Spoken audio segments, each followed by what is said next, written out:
కాబట్టి ఏమైపోతున్నట్టు వాళ్ళు ఆ సంఘంలో నుంచి చెదరిపోతున్నారు, ఆ సంఘంలో నుంచి దూరంగా పారిపోతున్నారు. అందుకే అంటున్నాడు దేవుడు, అలాంటి కాపరులకు శ్రమ అంటున్నాడు. పిల్లరా, మనము జాలి కలిగిన వారిగా యేసయ్యను పోలిన బిడ్డలుగా మనం ఉండాలి. హల్లెలూయా. మనకందరూ తెలిసిన విషయమే, క్రీస్తును పోలి నడుచుకున్న ప్రకారము మీరు నన్ను పోలి నడుచుకోండి. ఎవరు చెప్పారు చెప్పండి? చెప్పాలి. అపోస్తలుడు పౌలు గారు చెప్తున్నారు, ఈ రోజున దేవుని సేవ చేసేటువంటి సేవకులు యేసు ప్రభువును వారిని ప్రతిబంధిస్తున్నారా అనేది ప్రశ్నార్థకంగా మిగిలిపోతుందండి.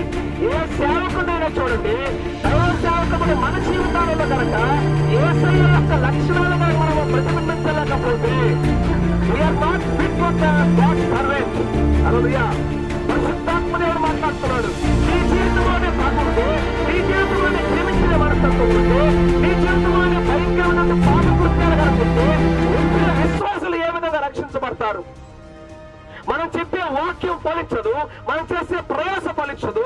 తనకు ఏమవుతుందంట, అగ్ని చేత కాల్చబడినప్పుడు వారి పని అంతా కూడా కాలిపోతుందంట. వాడు మాత్రం రక్షించబడినట్టుగా అగ్నిలోంచి రక్షించబడతాడని లేఖన సెలవుస్తుంది. ప్రియులారా, హల్లెలూయా. పునాది వేసేటప్పుడు, సంఘాన్ని కట్టేటప్పుడు ప్రభు అంటున్నాడు, ఏ రీతిగా కడుతున్నావు, ఏ రీతిగా పోషిస్తున్నావు.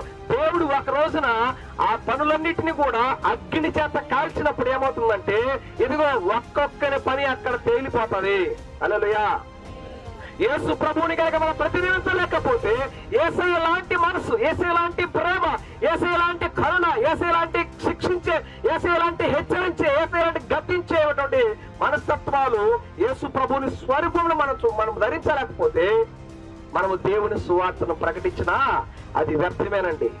ఈ రోజున దైవ సేవకులు మనం గమనిస్తూ ఉంటే, ఒకరంటే ఒకరికి పడదు, ఒక సేవకుడు అంటే మరొక సేవకుడికి పడదు.